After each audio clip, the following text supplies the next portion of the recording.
Hello and welcome to the start of my progress tutorial in making an 18th century Georgian pair of stays, as they're called. They weren't called corsets in this period, they are called stays.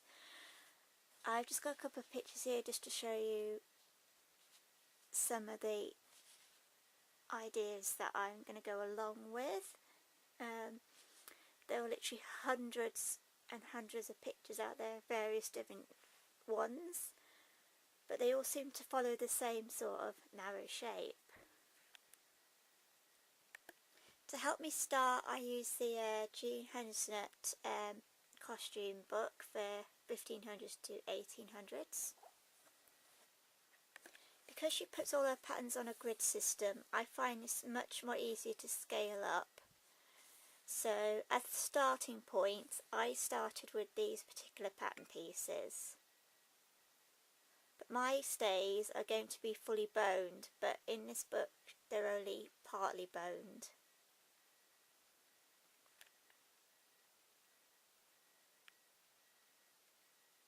I have this book here called Corsets and Crinolines by Nora Way. I'm going to go for this sort of shape, but I personally found her scale-up system a bit trickier. When I come to print it out, it never works out for me very well. So what I did is I printed out the Jean Henniset ones first, and using the measurements from that, I was then to more accurately be able to blow up these pattern pieces once I'd scanned them in. I started out with scanning and cutting out the pieces from the Jean Henniset book on the left here. Taking the measurements and the length of each one, I then did a scan and printed out the Nora Way pattern pieces from her book. I did make some alterations, especially to the front here, which came up, which I wasn't really too keen on. Along the way, I also had to make adjustments to the seam on the back and reduce the sizes slightly to fit my smaller body shape. I also eliminated this, as I didn't want that particular style on my stays.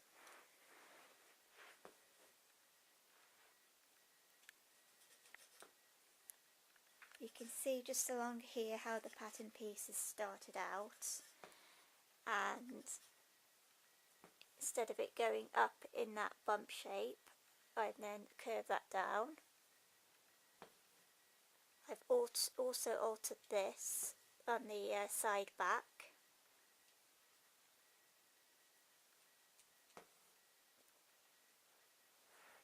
Until eventually I got to more or less the shapes that I wanted. So it took about 3 mock-ups, 3 practice runs to get it to what I was happy with and what fitted me.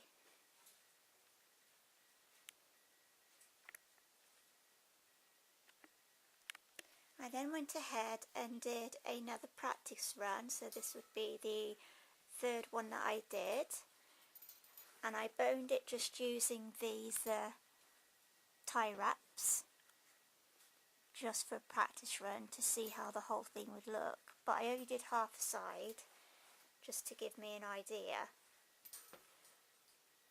I've also been practicing the various techniques that I'll need to use when I come to do it, such as the bias binding and the lining and tacking the seams together by hand.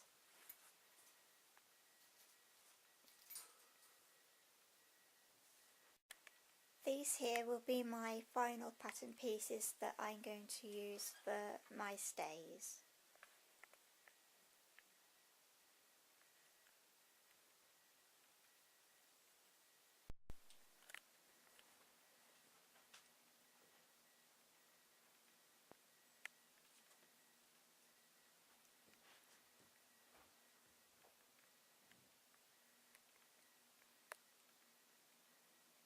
First of all, I'm going to start with the stomacher, which is the front piece that goes down the centre of you and hides just underneath the edges of the stays where they're laced on the front.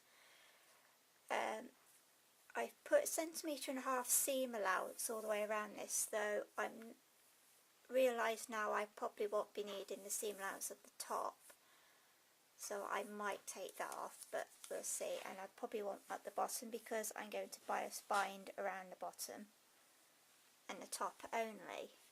As you can see here, I already traced out my boning channels. They are 7mm wide. You can just see here, sorry. So we work in centimetres in the UK. So that's 7mm wide, that's each channel. I've now cut out 2 pieces, and I'm using this nice brocade fabric from some old curtains that I took apart, so it's come quite in handy. I've cut out 2, and with the 1.5 cm seam allowance down the side as well. For now, I've just run a loose long stitch around the edges just to hold it there. I will take this out afterwards. What I've done next is I've gone ahead, sorry, I forgot to say I've actually mounted this onto 2 sections. The inner one is a canvas. It's fairly stiff, but not so stiff you won't get a needle through. So you need to mount those 2 together, sorry I forgot to say. I use trace down paper to trace my boning channels. It's extremely good and it leaves like a chalk mark on it, so eventually the lines rub out. You can get it in A4 or A3 sheets in various colours. I think it's yellow, black, blue and red. You can just see here some of the blue.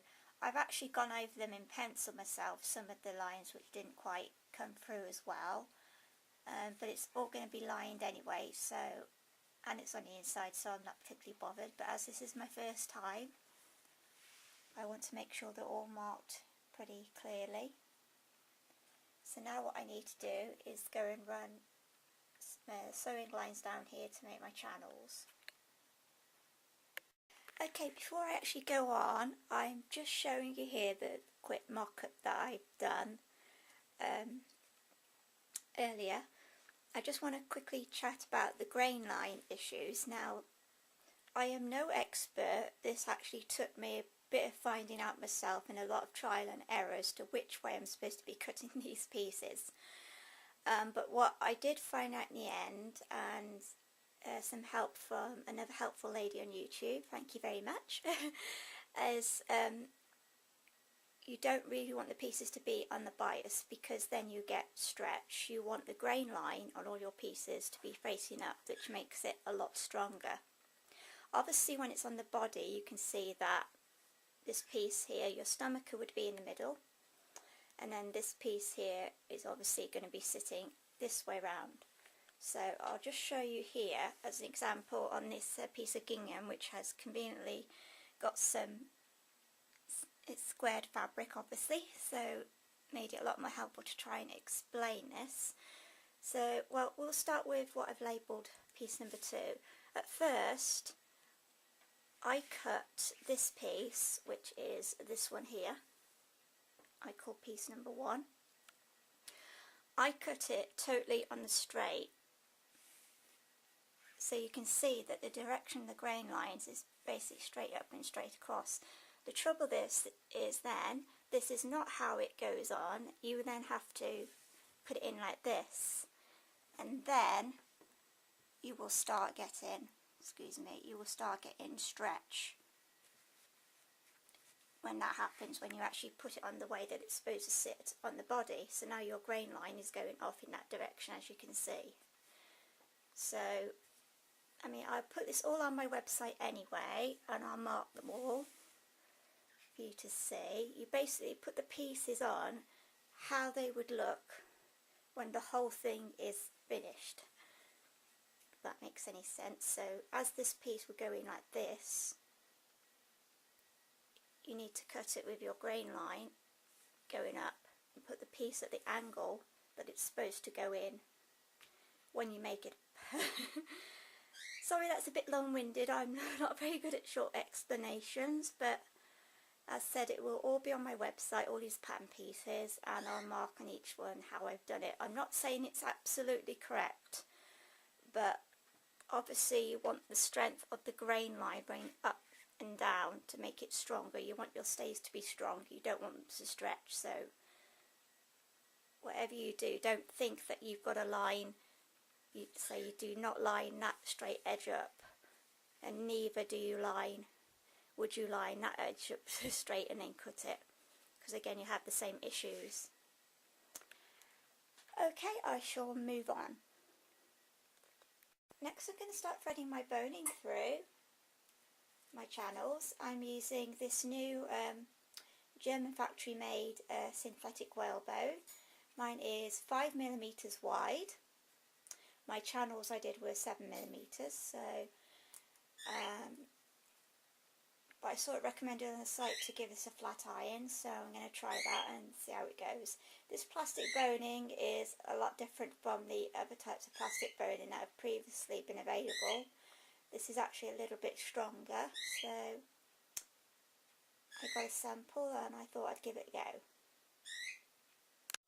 The site I bought the whaleboning from is called VenetCavotDesign.co.uk, and it's synthetic whalebone. They do 25 or 50 metre rolls in various widths. You can get smaller widths. There's another page for this. I bought a whole roll of 50 metres. So, because one wasn't quite going to be enough. So that's what I'm going to be using. As I said, I've never used it before, so this will be a good trial run and I can let you know how it turns out. I've boned a couple of pieces here and it's not too bad. I think it's turned out quite well. It's a little bit flexible, but we'll see.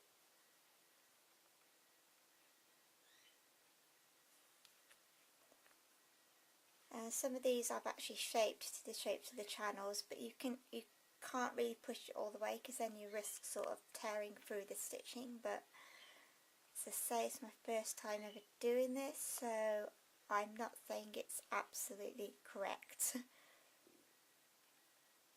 As you can see, this comes curled up, so I just need to put this through the iron. I recommend putting a damp cloth on before you iron this. You just need to go over it really quickly, and that's all you really need to do. Okay, next I'm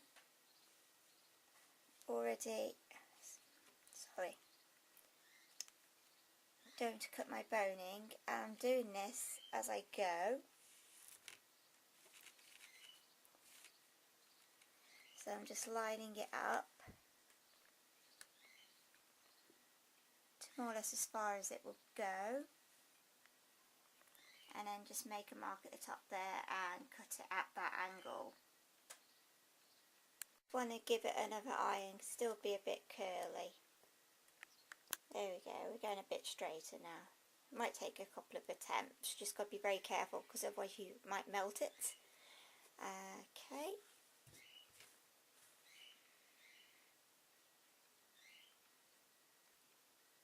So I'll just give that a test run and then I'll file it down. I'm just going to take this filing board, which belonged to my dad. You just want to smooth those ends right down. So nice and smooth.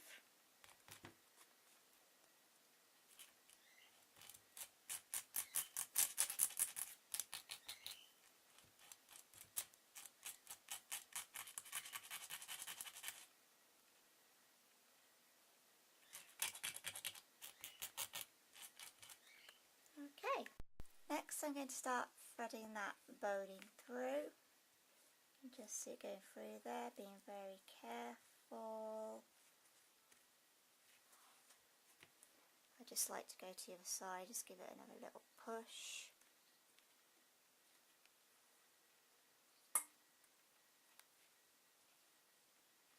And there we go, and that should meet your line that you're aiming for.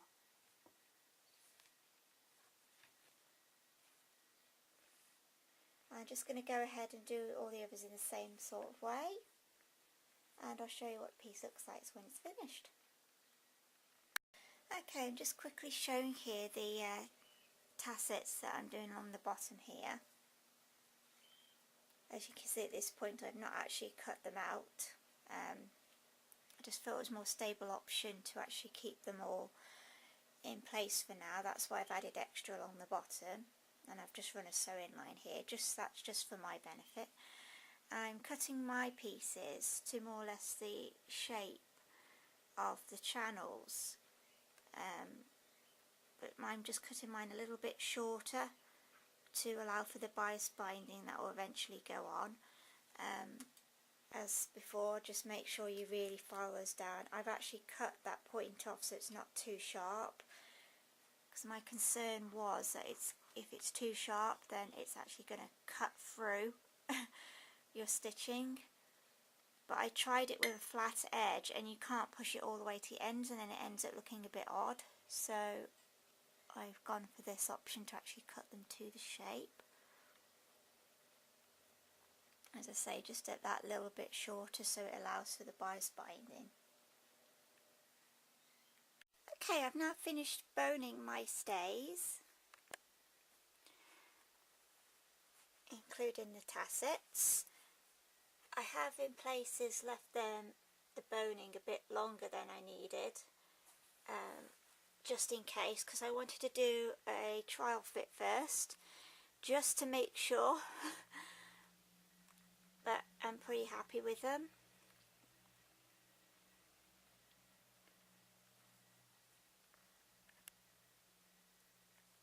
So now I'm just going to take all the pieces apart again and go on to the next stage. But just before I go, you can see that I've actually not cut the tassets out yet.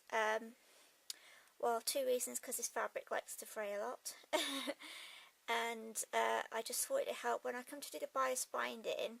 If I had something to really pull on there, might help. So some people have cut their tassets out at this point, but just for my own peace of mind, I'm just going to leave the extra fabric around the bottom for now.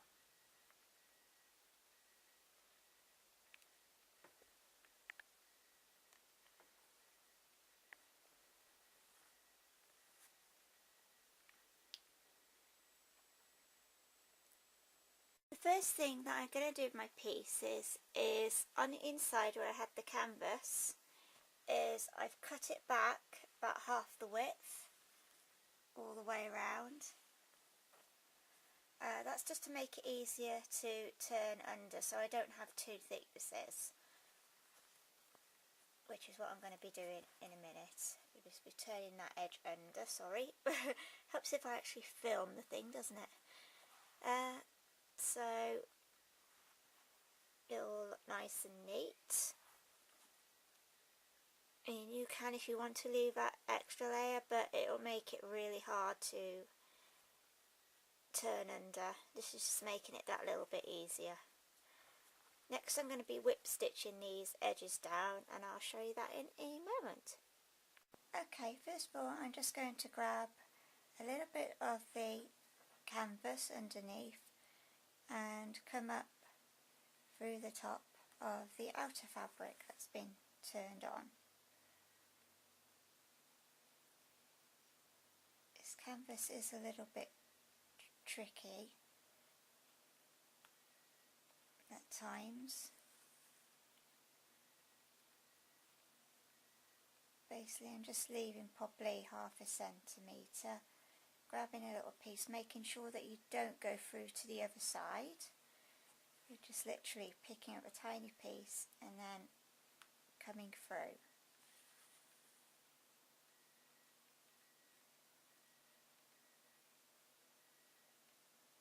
Sorry, this is a little bit fiddly.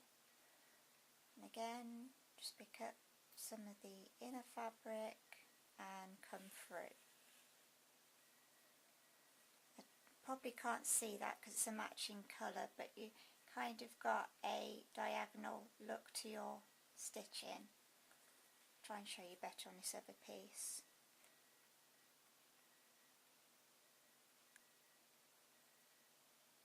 So it all looked like that, and then I'm sort of stopping at the bottom edge there because it's going to have bias binding on it anyway, so I didn't really see the point in going right the way to the end at this point.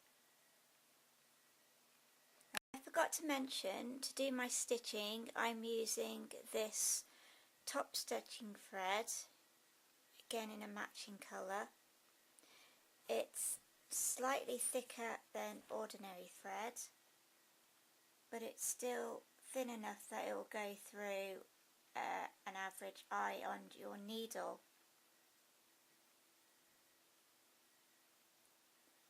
So that's what I'm using. Top stitching thread is also used on a lot of upholstery work as well. It's a stronger thread, so I've been using that to do all my whip stitching, and in a moment I'll be using it again to join the seams together. Just showing you on this example piece here of what I'm going to be doing next. I'm going to be turning in my edges with a whip stitch. Now my whip stitch is not absolutely brilliant, but I'll just show you quickly now so you can get the idea. And then on the outside it should look all nice and neat. I've just done mine to, you can just see the sewing line on the other side on your outer fabric. This is so that when you come to bind your pieces together later, you've got a bit of an edge of fabric with no boning in it to actually catch. As I felt if I actually turn that edge over and turn the stitching under, then I might not have anything to catch. It might make it really difficult to do later on, so that's the approach that I've decided to take. Okay, next we need to join our seams together. It's a slightly different way of joining seams. I'll just show you now. I actually learnt this off a program off TV.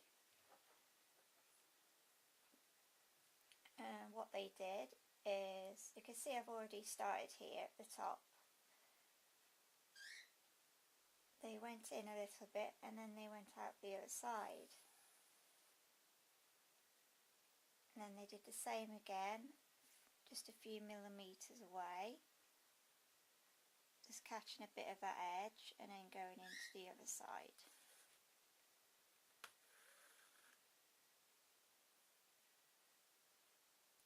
Then do the same again.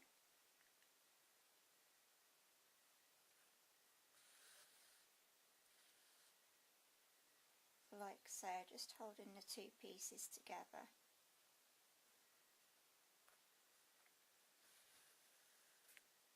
Just finish, and just do this all the way down to where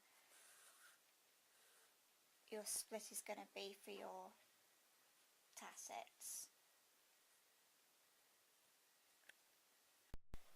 When you've finished doing your pieces, in which I've only concentrated for now on the four main body pieces, I'm going to leave the stomacher till last.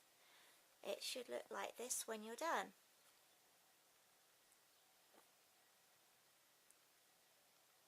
You can just barely see. Sometimes I've gone over it twice, hence why some are a bit thicker, just to add a bit of extra strength.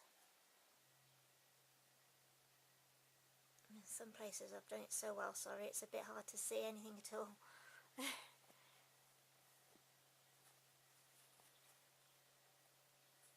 Which is good because it means that I've done a good job. We're all happy. Right, so that's more or less that part. I finished off where my split on my seams are going to happen between the tassets. I know where this is going to be from doing my mock-up, so although this has had some slight alterations, I still reasonably knew where the split was going to be and where to finish joining the seams. Okay, on to the next part. Okay, I'm just sewing the trim onto the seams. I got this nice trim from Abercan Fabrics in North Wales, and I've just started doing some of it. I'm just going basically up and down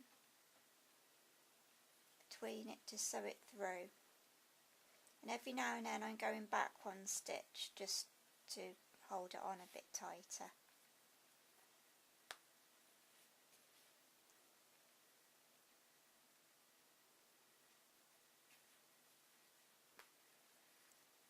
This also, I decided to do it this way because it makes the rest of the pattern stand up a little bit.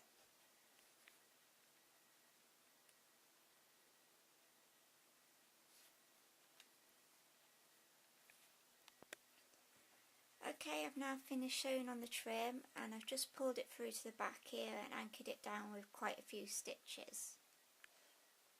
Moving on to my eyelets now, you can see I've made a start, but there are already quite a number of tutorials out there that show you how to do eyelets, so this is just going to be done really quickly. But I started off with this little tiny awl. Now this really isn't big enough for what I need, but it does actually help having a thin point like that to start it off. So I started off with this, and you would just wedge it through very, very carefully. You don't cut, because then you'll cut the threads and it will rip it. And then I would start working on a slightly bigger one. You don't want to make the hole too big or too small. So basically, again, if you just watch some of my previous corset videos on this, or other people's that have shown this probably in more detail, you're basically just creating a hole without breaking the threads. Next, I'm going to be using the top stitching thread again, and I'm going to be doing a whipping stitch. But to start with, I want to hide the knot underneath, so I'm just going to come up and I'm going to put some stitches just around it just to help keep the eyelet open. So I basically come down, give it a good pull, and then come up and stitch in there just a little way, and then back down the hole and give it a pull towards me that direction. I just do 4 points. You might find again that the hole still tries to close up as you go along.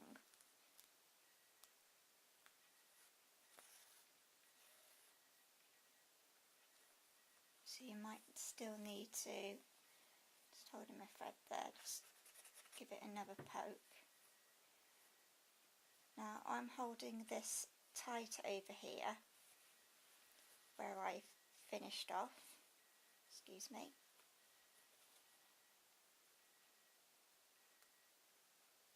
Now what I can start to do is come up just beside. Now this needs a tiny bit of patience, but just come up the side of that other stitching and go back down.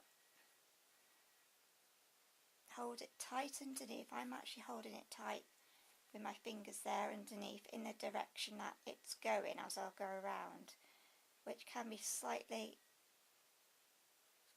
tricky going keeping the curve. But I found I got better at this as I did each one, so it's something that improves with a bit of practice.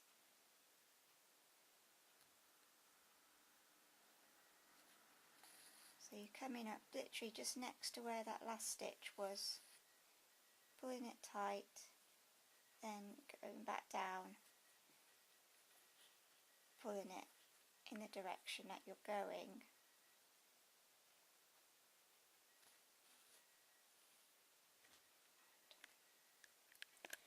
Okay, I'm about halfway around now, so you can see the hole is still slightly want to close, so Just going to give it another wiggle, help keep it open. There we go. And then I'll just carry on. Again, all going all the way around. Again, pulling the string in the direction that you're going. Thread, sorry. Said string.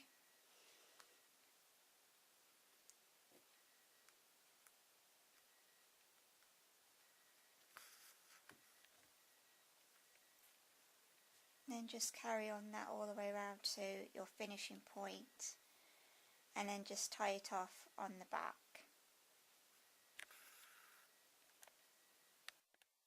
I'm now on the back and I'm just finishing off, just going through a bit of the thread and a bit of the fabric.